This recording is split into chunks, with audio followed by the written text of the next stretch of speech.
ನಾಮಕ್ಕೆ ಸ್ತೋತ್ರವಾಗಲಿ. ಎಲ್ಲ ವೀಕ್ಷಕರಿಗೂ ಕ್ರಿಸ್ತೇಸುವಿನ ಹೆಸರಿನಲ್ಲಿ ನಾನು ನಿಮಗೆ ವಂದಿಸ್ತೇನೆ. ಇವತ್ತು ನಮ್ಮೆಲ್ಲರ ಒಂದು ಆತ್ಮೀಯ ಲಾಭಕ್ಕಾಗಿ ಆಯ್ದುಕೊಂಡಂತ ದೇವರ ವಾಕ್ಯ ಕೊಲಸ್ಯ ಪುಸ್ತಕ 4ನೇ ಅಧ್ಯಾಯ ಅದರ 2ನೇ ವಚನವನ್ನ ನಾವು ಓದಿ ಧ್ಯಾನ ಮಾಡೋಣ. ಪ್ರಾರ್ಥನೆಯನ್ನು ತಪ್ಪದೇ ಮಾಡುವವರಾಗಿ ಅದರಲ್ಲಿ ಎಚ್ಚರವಾಗಿದ್ದು ದೇವರಿಗೆ ಕೃತಜ್ಞತಾ ಸ್ತುತಿ ಮಾಡಿರಿ ಎಂಬುದಾಗಿ ದೇವರ ವಾಕ್ಯದಲ್ಲಿ ಬರೆಯಲ್ಪಟ್ಟಿದೆ. ಈ ವಾಕ್ಯ ಭಾಗವನ್ನ ದೇವರ ಕರಗಳಿಗೆ ಒಪ್ಪಿಸಿಕೊಂಡು ನಾವು ಪ್ರಾರ್ಥನೆ ಮಾಡೋಣ. ನನ್ನೊಟ್ಟಿಗೆ ನೀವು ಸೇರಿ ಪ್ರಾರ್ಥನೆ ಮಾಡೋಣ. ಪ್ರಾರ್ಥಿಸೋಣ. ಸರ್ವಶಕ್ತನು ಕೃಪಾಭರಿತನಾಗಿರುವಂತಹ ನಮ್ಮ ಸ್ವರ್ಗೀಯ ತಂದೆಯಾದ ದೇವರೇ, ಅಪ್ಪ, ಎಲ್ಲ ವೀಕ್ಷಕರು ಸ್ವಾಮಿ, ಇವತ್ತು ಕರ್ತನೆ ನಿನ್ನ ವಾಕ್ಯವನ್ನು ಕೇಳಿಸಿಕೊಳ್ಳಬೇಕೆಂಬ ಏಕೈಕ ಮನೋಭಾವದಿಂದ ಸ್ವಾಮಿ, ಹಂಬಲದಿಂದ ದೇವರು ಇವತ್ತು ನಮ್ಮೊಟ್ಟಿಗೆ ಸೇವಕರ ಮೂಲಕವಾಗಿ ಏನು ಮಾತನಾಡ್ತಾನೆ ಎಂಬುದಾಗಿ ಸ್ವಾಮಿ, ಇವತ್ತು ಕರ್ತನೆ ಎಲ್ಲರೂ ಕಾತುರದಿಂದ ಕಾಯ್ತಿರುವಾಗ ಕರ್ತನೆ ನೀನು ಪ್ರತಿಯೊಬ್ಬೊಬ್ಬರ ವಿಷಯದಲ್ಲಿ ಸ್ವಾಮಿ ನಿಮ್ಮ ಸೇವಕನ ಮೂಲಕವಾಗಿ ನೀನು ಮಾತನಾಡು. ಅವರಿಗೆ ಬೇಕಾದಂಥ ಎಲ್ಲ ಅನುಕೂಲತೆಗಳನ್ನ ಸ್ವಾಮಿ ಕರ್ತನೆ ಅವರಿಗೆ ನೀನು ತಿಳಿಸಬೇಕಾದಂಥ ವಿಷಯಗಳನ್ನ ಈ ಅಲ್ಪ ಸೇವಕನ ಮೂಲಕವಾಗಿ ನೀನು ತಿಳಿಸಬೇಕಾಗಿ ನಾನು ಕೇಳಿಕೊಳ್ಳುತ್ತೇನೆ. ದೇವರೇ, ನೀನೇ ನಮ್ಮನ್ನು ಬಲಪಡಿಸುವ ಆಶೀರ್ವಾದ ಮಾಡು. ಮುಂದಿನ ಎಲ್ಲ ಸಮಯ ನಿನ್ನದಾಗಿರಲಿ ಕರ್ತನೆ. ನೀನು ನಮ್ಮನ್ನ ನಿನ್ನ ಮಹಿಮೆಗೋಸ್ಕರವಾಗಿ ಉಪಯೋಗಿಸಿಕೊಳ್ಳಬೇಕೆಂದು ಯೇಸುವಿನ ನಾಮದಲ್ಲಿ ಪ್ರಾರ್ಥಿಸ್ತೇನೆ ತಂದೆ ಆದೇವರೇ. ದೇವರ ಪರಿಶುದ್ಧ ನಾಮಕ್ಕೆ ಸ್ತೋತ್ರವಾಗಲಿ. ಇವತ್ತು ನಾವು ಒಂದು ಮುಖ್ಯವಾದ ವಿಷಯವನ್ನ ಸಂಗತಿಗಳನ್ನ ಇವತ್ತು ನಾವು ಧ್ಯಾನ ಮಾಡೋಣ. ನಮ್ಮ ಪ್ರಾರ್ಥನೆ ಜೀವನ ಹೇಗೆ ಇರಬೇಕನ್ನೋದನ್ನ ಇವತ್ತು ಸತ್ಯವೇದದಲ್ಲಿ ನಾವು ನೋಡ್ತೇವೆ.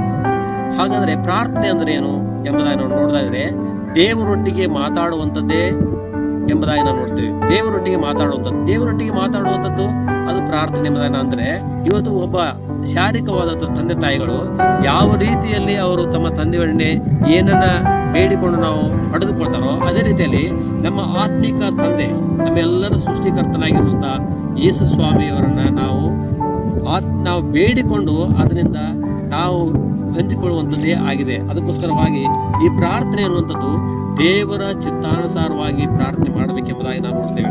ಮೊದಲನೇ ಯೋಹಾನ ಪುಸ್ತಕ 5ನೇ ಅಧ್ಯಾಯ 14-15ನೇ ವಚನದಲ್ಲಿ ನೋಡ್ತೇವೆ, ದೇವರ ಚಿತ್ತಾನುಸಾರವಾಗಿ ಪ್ರಾರ್ಥನೆ. ಇವತ್ತಿನ ಸತ್ಯವೇದ ನೋಡ್ತೇವೆ, ಪಾಪಗಳನ್ನ ಬಿಟ್ಟು ನಮ್ಮನ್ನ ನಾವು ತಗ್ಗಿಸಿಕೊಂಡು ಪ್ರಾರ್ಥನೆ ಮಾಡಬೇಕೆಂಬುದಾಗಿ ಸತ್ಯವೇದದಲ್ಲಿ ನಾವು ನೋಡ್ತೇವೆ. ನಮ್ಮನ್ನ ನಾವು ತಗ್ಗಿಸಿಕೊಳ್ಬೇಕು ಅಂದ್ರೆ ನಮ್ಮನ್ನ ನಾವು ಜಜ್ಜಿಕೊಳ್ಬೇಕು.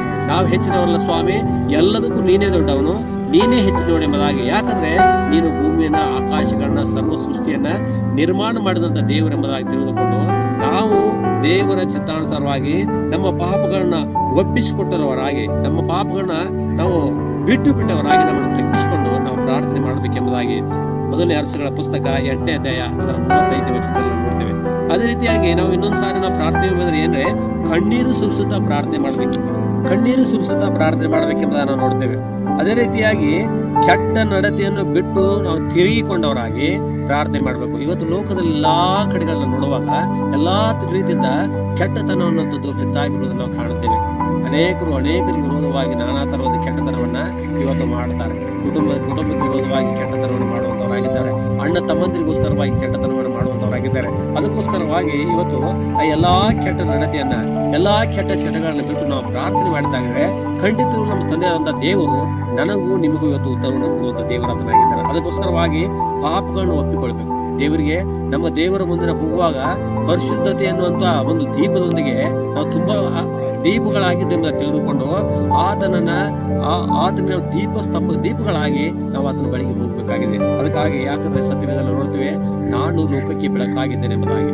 ಅದಕ್ಕಾಗಿ ಆತನ ಮಕ್ಕಳಾಗಿರುವಂತ ನಾವುಗಳು ಇವತ್ತು ಲೋಕಕ್ಕೆ ಬೆಳಕಾಗಬೇಕು, ದೇವರಿಗೆ ನಾವು ಎಲ್ಲ ಸಮಾಜಕ್ಕೆ ಬೆಳಕಾಗಬೇಕೆಂಬ ಒಂದು ಉದ್ದೇಶದಿಂದ ದೇವರು ನನ್ನನ್ನು ಇವತ್ತು ನಿಮ್ಮನ್ನ ಆತನ ಆರಿಸಿಕೊಂಡಂತ ದೇವರಾಗಿದ್ದಾರೆ. ಅದಕ್ಕಾಗಿ ಬೇಸರಗೊಳ್ಳದೆ ಪ್ರಾರ್ಥನೆ ಮಾಡಬೇಕು. ಯಾವಾಗಲೂ ನಾವು ಬೇಸರಗೊಳ್ಳದೆ ಪ್ರಾರ್ಥನೆ ಮಾಡಬೇಕು. ಇವತ್ತು ಲೋಕದಲ್ಲಿ ಎಲ್ಲಾ ಕಡೆಗಳನ್ನ ನೋಡುವಾಗ ಎಲ್ಲಾ ಕಡೆಗಳಲ್ಲೂ ಬೇಸರಿಕೆ ತುಂಬಿಕೊಂಡಿದೆ. ಮನೆಯಲ್ಲಿ ಬೇಸರಿಕೆ, ಹೊಲದಲ್ಲಿ ಬೇಸರಿಕೆ, ಯಾವುದೇ ಕಾರ್ಯ ಕೆಲಸಗಳನ್ನು ಮಾಡಿದ್ರು ಬೇಸರಿಕೆ.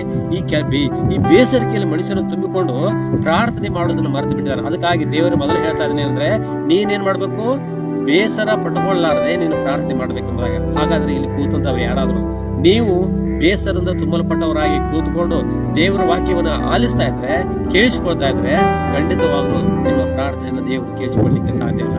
ನಾನು ಹೇಳುವಂಥದ್ದು ನಿಮ್ಗೆ ಅರ್ಥ ಆಗ್ಲಿಕ್ಕೆ ಸಾಧ್ಯ ಇಲ್ಲ. ಅದಕ್ಕಾಗಿ ದೇವರ ವಾಕ್ಯದಲ್ಲಿ ನೋಡ್ತೇವೆ, ಬೇಸರಗೊಳ್ಳದೆ ಯಾವಾಗಲೂ ಪ್ರಾರ್ಥನೆ ಮಾಡಬೇಕೆಂಬುದಾಗಿ ಲೋಕನ ಬರೆಸುವಾರ್ತೆ 18ನೇ ಅಧ್ಯಾಯ 1ನೇ ವಚನದಲ್ಲಿ ನಾವು ನೋಡುವಂತವಾಗಿದ್ದೇವೆ.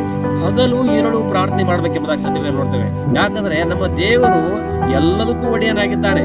ಅದಕ್ಕೋಸ್ಕರವಾಗಿ ಹಗಲು ಇರುವಾಗಲೇ ನಾವು ಪ್ರಾರ್ಥನೆ ಮಾಡಬೇಕು. ಕತ್ತಲಾದ ಮೇಲೆ ನಾವು ಪ್ರಾರ್ಥನೆ ಮಾಡಬೇಕು. ಆಮೇಲೆ ಎಲ್ಲಾ ಸಮಯಗಳಲ್ಲಿ ಎಲ್ಲಾ ವಿಷಯಗಳಿಗೆ ಗೋಸ್ಕರವಾಗಿ ನಾವು ಪ್ರಾರ್ಥನೆ ಮಾಡಬೇಕೆಂಬುದಾಗಿ ಸತ್ಯವೇದನ ನೋಡ್ತೇವೆ. ಅದಕ್ಕಾಗಿ ದೇವರ ಹಗಲು ಇರುಳು ನಾವು ಪ್ರಾರ್ಥನೆ ಮಾಡಬೇಕೆಂಬುದಾಗಿ ನೆಹೆಮೀಯನ ಪ್ರವಾದನಂತ 10ನೇ ಅಧ್ಯಾಯ ಅದರ 6ನೇ ವಚನದಲ್ಲಿ ಈ ವಾಕ್ಯವನ್ನು ನಾವು ನೋಡುವಂತವರಾಗಿದ್ದೇವೆ. ನಮ್ಮ ಅಪರಾಧ ದುಷ್ಟ ಕೃತ್ಯಗಳನ್ನು ಒಪ್ಪಿಕೊಂಡವರಾಗಿ ನಾವು ಪ್ರಾರ್ಥಿಸಿಕೊಳ್ಬೇಕು. ಅದನ್ನು ಒಪ್ಪಿಸಿಕೊಳ್ಬೇಕು, ನಾವು ಪ್ರಾರ್ಥನೆ ಮಾಡಬೇಕು. ಆವಾಗ ದೇವರು ನಿಮ್ಮ ಪ್ರಾರ್ಥನೆಗಳನ್ನ ಕೇಳಿಸಿಕೊಳ್ತಾನೆ.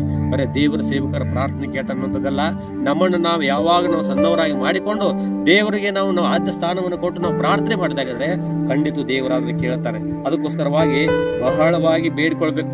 ಸ್ವಲ್ಪ ಸ್ವಲ್ಪ ಕೇಳ್ಕೊಳ್ಳುವಂಥದ್ದಲ್ಲ, ನಾವು ದೇವರಿಗೆ ಬಹಳವಾಗಿ ಬಹಳ ವಿಷಯಗಳನ್ನ ನಾವು ಹೇಳಿ ನಾವು ಎಲ್ಲಾ ವಿಷಯಗಳ ದೇವರೇ ನನ್ನ ಉಸಿರಾಡೋದಕ್ಕೆ ಅನುಕೂಲತೆ ಕೊಟ್ಟಿದೆ, ನನಗೆ ಆಹಾರವನ್ನು ಒದಗಿಸಿಕೊಟ್ಟಂತ ದೇವರು ನೀನು, ಈ ಸೃಷ್ಟಿಯೆಲ್ಲ ನನಗೋಸ್ಕರವಾಗಿ ನೀನು ನನ್ನ ಉಪಯುಕ್ತವಾಗಿ ನೀನು ಮಾಡಿದಂತ ದೇವರು ಎಂಬುದಾಗಿ ತಿಳಿದುಕೊಂಡು ನಾವು ಪ್ರಾರ್ಥನೆ ಮಾಡುವಂತವರಾಗಿರ್ಬೇಕು. ಅದಕ್ಕೋಸ್ಕರ ದೇವರ ವಾಕ್ಯ ಹೇಳ್ತವೆ, ಅತಿ ಆಸಕ್ತಿ ತುಂಬಲ್ಪಟ್ಟವರಾಗಿ ನಾವು ಪ್ರಾರ್ಥನೆ ಮಾಡೋ, ಆಸಕ್ತಿ ಕಳ್ಕೊಂಡು ಪ್ರಾರ್ಥನೆ ಮಾಡಬಾರ್ದು.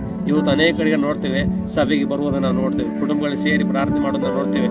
ಎಲ್ಲಾ ಕಡೆಗಳಲ್ಲಿ ಇಂಟ್ರೆಸ್ಟ್ ಅನ್ನೋದಿಲ್ಲ, ಅವರಿಗೆ ಆಸಕ್ತಿ ಅನ್ನುವಂಥದ್ದಿಲ್ಲ. ಅದಕ್ಕೋಸ್ಕರವಾಗಿ ಇವತ್ತು ದೇವರು ಹೇಳುವಂತ ಮಾತೇನಂದ್ರೆ, ನನಗೂ ನಿಮಗೂ ಇವತ್ತು ಹೇಳುವಂಥದ್ದು ಏನಂದ್ರೆ, ಆಸಕ್ತಿಯಿಂದ ಪ್ರಾರ್ಥನೆ ಮಾಡಬೇಕೆಂಬುದಾಗಿ ಸಿದ್ಧ ಮನಸ್ಸುಳ್ಳವರಾಗಿ ಪ್ರಾರ್ಥನೆ ಮಾಡಬೇಕು. ನಮಗೆ ಸಿದ್ಧತೆ ಬೇಕು.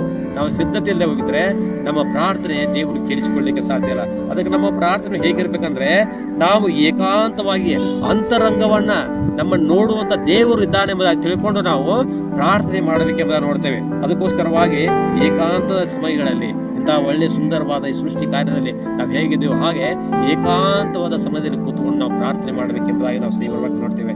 ನೀವು ನಂಬಿಕೊಂಡು ಪ್ರಾರ್ಥನೆ ಮಾಡಬೇಕು, ನಂಬಿಕೆ ಇಲ್ಲದವರಾಗಿ ಪ್ರಾರ್ಥನೆ ಮಾಡಬಾರದು.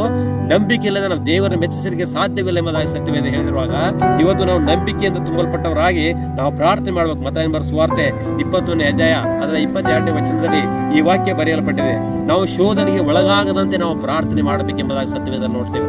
ಅದಕ್ಕೋಸ್ಕರವಾಗಿ ಇದನ್ನು ವೀಕ್ಷಿಸುವಂತ ಎಲ್ಲಾ ನಿಮಗೆ ನಾನು ಭಕ್ತಿಯಿಂದ ವಿನಂತಿಯಿಂದ ಕೇಳ್ಕೊಳ್ಳುವಂತದ್ದು ಏನಂದ್ರೆ, ನಿಮ್ಮ ಜೀವಿತಗಳಲ್ಲಿ ಈ ರೀತಿಯಾದಂತ ಯಾವುದೇ ರೀತಿಯ ಪ್ರಾರ್ಥನೆ ನಿಮ್ಮದಾಗಿದ್ರೆ ದೇವರು ಇವತ್ತು ನೀವು ಬೇಸರಗೊಂಡವರು ಪ್ರಾರ್ಥನೆ ಮಾಡ್ತಾ ಇದ್ರೆ, ಆಸಕ್ತಿ ಕಳ್ಕೊಂಡವರು ಪ್ರಾರ್ಥನೆ ಮಾಡ್ರೆ ದೇವರು ನನ್ನ ಪ್ರಾರ್ಥನೆ ನಿಮ್ಮ ಪ್ರಾರ್ಥನೆ ಕೇಳುವಂತ ದೇವರಾದನಲ್ಲ. ಅದಕ್ಕೋಸ್ಕರವಾಗಿ ನಾವು ಮುಂಜಾನೆ ಇನ್ನು ಒಬ್ಬಿರುವಾಗ ಯೇಸು ಸ್ವಾಮಿ ಬೆಟ್ಟದ ಪ್ರದೇಶಗಳಿಗೆ ಹೋಗಿ ಆತನು ಎಲ್ಲಾ ಕಡೆಗಳಲ್ಲಿ ಆತನು ಕೂತುಕೊಂಡವನಾಗಿ ಆತನು ಪ್ರಾರ್ಥನೆ ಮಾಡಿದ ಎಂಬುದಾಗಿ ನಾವು ಸತ್ಯವೇದನ ನೋಡ್ತೇವೆ. ಯಾರ ಮೇಲೆ ಆತನು ಏನಾರು ವಿರೋಧಗಳನ್ನು ಹೊಂದಿಕೊಂಡವರಾಗಿದ್ರೆ ಆ ವಿರೋಧಗಳನ್ನ ಇವತ್ತೇ ಬಿಟ್ಟು ಕೊಟ್ಟವರಾಗಿ ಅವರ ಪಾಪಗಳನ್ನ ನಾವು ಕ್ಷಮಾಪಣೆ ಮಾಡಿ ನಾವು ನಮ್ಮ ಪಾಪಗಳನ್ನ ಒಪ್ಪಿಕೊಂಡವರಾಗಿ ನಾವು ಪ್ರಾರ್ಥನೆ ಮಾಡಿದ್ರೆ ದೇವರು ನಮ್ಮ ಪ್ರಾರ್ಥನೆಗಳನ್ನ ಕೇಳುವಂತವರಾಗಿದ್ದಾರೆ. ಅದಕ್ಕೆ ಪ್ರಾರ್ಥನೆ ತಪ್ಪದೆ ನಾವು ಯಾವಾಗಲೂ ಮಾಡ್ತಾ ಕೃತಜ್ಞತೆಯನ್ನ ದೇವರಿಗೆ ಸಲ್ಲಿಸುತ್ತಾ ನಾವು ಇರಬೇಕಾಗಿದೆ. ಆತ್ಮದಿಂದ ಬುದ್ಧಿಯಿಂದಲೂ ನಾವು ದೇವರನ್ನ ಪ್ರಾರ್ಥನೆ ಮಾಡಬೇಕೆಂಬುದಾಗಿ ನಾವು ಸತ್ಯವಾಗಿ ನೋಡ್ತೀವಿ. ಹಾಗಾದ್ರೆ ಪ್ರಾರ್ಥನೆ ಅನ್ನುವಂಥದ್ದು ಏಕ ಮನಸ್ಸಿನಿಂದ ತುಂಬಲ್ಪಡಬೇಕು, ಗಲುವಿನಿಂದ ತುಂಬಲ್ಪಟ್ಟಿರಬಾರದು. ಒಂದೇ ಒಂದು ಮನಸ್ಸು. ನಮ್ಮ ದೇವರು ಏಕೈಕ ದೇವರಾಗಿದ್ದರಿಂದ ಇವತ್ತು ನಾವುಗಳು ಆ ಏಕೈಕ ದೇವರನ್ನ ನಾವು ಆತನನ್ನ ಆರಾಧನೆ ಮಾಡುವಂಥದ್ದು, ಆತನನ್ನ ಪ್ರಾರ್ಥನೆ ಮಾಡುವಂಥದ್ದು, ಆತನಿಂದ ಹೊಂದಿಕೊಳ್ಳುವಂತ ಆಶೀರ್ವಾದ ಹೊಂದಿಕೊಳ್ಳುವಂಥದ್ದಾಗಿದೆ. ಅದಕ್ಕಾಗಿ ಶುದ್ಧ ಹೃದಯವುಳ್ಳವರಾಗಿ ಪ್ರಾರ್ಥನೆ ಮಾಡಬೇಕಂತ. ಶುದ್ಧ ಹೃದಯ ಅಂದ್ರೆ ಪರಿಶುದ್ಧತೆ ಅನ್ನುವಂತ ಹೃದಯದಿಂದ ತುಂಬಲ್ಪಟ್ಟವರಾಗಿ ಇವತ್ತು ಅನೇಕರ ಹೃದಯಗಳಲ್ಲಿ ಏನೆಲ್ಲ ಗಲಿಬಿಲಿಟ್ಕೊಂಡಿದ್ದ ನೋಡ್ತೇವೆ. ಆದರೆ ಇವತ್ತಿನ ಶುದ್ಧತ್ವ ಅನ್ನೋದು ದೇವರಿಗೆ ಬಹಳ ಇಷ್ಟ. ಅದಕ್ಕೋಸ್ಕರವಾಗಿ ಶುದ್ಧ ಮನಸ್ಸುಳ್ಳವರಾಗಿ ನಾವು ಪ್ರಾರ್ಥನೆ ಮಾಡಬೇಕೆಂಬುದಾಗಿ ಎರಡನೇ ತಿಮೋತಿ ಪುಸ್ತಕ 2ನೇ ಅಧ್ಯಾಯ ಅದರ 22ನೇ ವಚನದಲ್ಲಿ ನಾವು ಕಾಣುತ್ತೇವೆ ಪ್ರಿಯರೇ. ಅದಕ್ಕೋಸ್ಕರವಾಗಿ ಮೊಣಕಾಲೂರಿ ಭಕ್ತಿ ಪೂರ್ವಕವಾಗಿ ನೀವು ಪ್ರಾರ್ಥನೆ ಮಾಡ್ತಾ ಇದ್ರೆ ನೀವು ಏನು ಬೇಡಿಕೊಳ್ತೀರೋ ದೇವರ ಖಂಡಿತ ಕೊಡುವಂತವನಾಗಿದ್ದಾನೆ. ಬೇಡಿಕೊಳ್ಳಿ ನಿಮಗೆ ದೊರೆಯುವುದು, ಹುಡುಕಿರಿ ನಿಮಗೆ ಸಿಕ್ಕುವುದು, ತಟ್ಟರೆ ನಿಮಗೆ ತೆರೆಯುವುದು ಎಂಬುದಾಗಿ ದೇವರು ಹೇಳ್ತಾ ಇದ್ದಾರೆ. ಅದಕ್ಕೋಸ್ಕರವಾಗಿ ಇವತ್ತು ನೀವುಗಳು ನಾವು ಬೇಡಿಕೊಳ್ಬೇಕು, ದೇವರಿಂದ ಹೊಂದಿಕೊಳ್ಬೇಕು. ಅದಕ್ಕಾಗಿ ಇವತ್ತು ನಮ್ಮ ಪ್ರಾರ್ಥನೆ ನಮ್ಮ ಸರ್ವ ವಿಷಯಗಳನ್ನ ದೇವರ ಮುಂದೆ ನಾವು ಹೇಳಿಕೊಂಡು ನಾವು ಪ್ರಾರ್ಥನೆ ಮಾಡ್ತಾ ಇದ್ದಾರೆ. ಖಂಡಿತವಾಗಲೂ ದೇವರು ನಮ್ಮನ್ನು ಆಶೀರ್ವಾದ ಮಾಡುವಂತ ದೇವರಾಗಿದ್ದಾನೆ. ಇದನ್ನು ವೀಕ್ಷಿಸುವಂತ ನಿಮ್ಮೆಲ್ಲರಿಗೂ ನಿಮ್ಮ ಕುಟುಂಬಗಳಿಗೂ ದೇವರು ಹೆಚ್ಚಾಗಿ ಆಶೀರ್ವಾದ ಮಾಡಲಿ. ನಾನು ನಿಮ್ಮೆಲ್ಲರಿಗೋಸ್ಕರವಾಗಿ ಪ್ರಾರ್ಥನೆ ಮಾಡ್ತೇನೆ. ಮುಂದಿನ ಸಂಚಿಕೆಯಲ್ಲಿ ಮತ್ತೆ ಬಂದು ನಿಮ್ಮೊಟ್ಟಿಗೆ ಮಾತನಾಡುವವರೆಗೆ ನೀವು ಅಲ್ಲಿಯವರೆಗೆ ಈ ವಾಕ್ಯವನ್ನು ಜ್ಞಾನ ಮಾಡ್ತಾ ನೀವು ಮುಂದುವರಿತೀಬೇಕೆಂಬುದಾಗಿ ನಿಮ್ಮೆಲ್ಲರೂ ನಾನು ವಿನಂತಿಸಿಕೊಳ್ತಾ ಈ ಸಮಯವನ್ನು ಇಲ್ಲಿಗೆ ಮುಕ್ತಾಯಗೊಳ್ತೇನೆ. ಎಲ್ಲರೂ ಆಶೀರ್ವಾದ ಮಾಡಲಿ. ನಾವು ಪ್ರಾರ್ಥನೆ ಪರಿಶುದ್ಧರಾಗಿರುವಂತಹ ನಮ್ಮ ಪರಲೋಕದ ತಂದೆಯಾದ ದೇವರೇ, ಈ ವಾಕ್ಯ ಭಾಗವನ್ನು ಸ್ವಾಮಿನ ಕರೆಗಳಿಗೆ ಒಪ್ಪಿಸಿಕೊಡ್ತೇನೆ. ಯಾರ್ಯಾರು ಅದನ್ನು ಕೇಳಿಸಿಕೊಂಡಿದ್ದಾರೋ ಅವರ ಕುಟುಂಬಗಳಿಗೂ ಅವರು ಮಾಡುವಂತಹ ಎಲ್ಲಾ ಕಾರ್ಯ ಕೆಲಸಗಳಲ್ಲಿ ಸ್ವಾಮಿ ನೀನು ಅವರಿಗೆ ಜೀವನ ಅನುಗ್ರಹ ಮಾಡು ಸ್ವಾಮಿ. ಮುಂದೆ ಎಲ್ಲಾ ಸಮಯ ಕರ್ತನೆ ನಿನ್ನಲ್ಲಿ ಹೆಚ್ಚಾದ ಪ್ರಾರ್ಥನೆ ವೀರರಾಗಿ ಸ್ವಾಮಿ ಅವರ ಬೆಳವಣಿಗೆ ಆಗ್ಲಿಕ್ಕೆ ಆಗುವಂತೆ ನೀನೇ ಕೃಪೆ ಮಾಡು. ಎಲ್ಲ ಅನುಕೂಲತೆಗಳನ್ನ ನೀನೇ ಒದಗಿಸಿಕೊಡ್ಬೇಕೆಂದು ನಮ್ಮ ರಕ್ಷಕನಾದ ಯೇಸುವಿನ ನಿಮ್ಮ ಪರಿಶುದ್ಧವಾದ ನಾಮದಲ್ಲಿ, ಪವಿತ್ರವಾದ ನಾಮದಲ್ಲಿ ಪ್ರಾರ್ಥಿಸ್ತೇನೆ.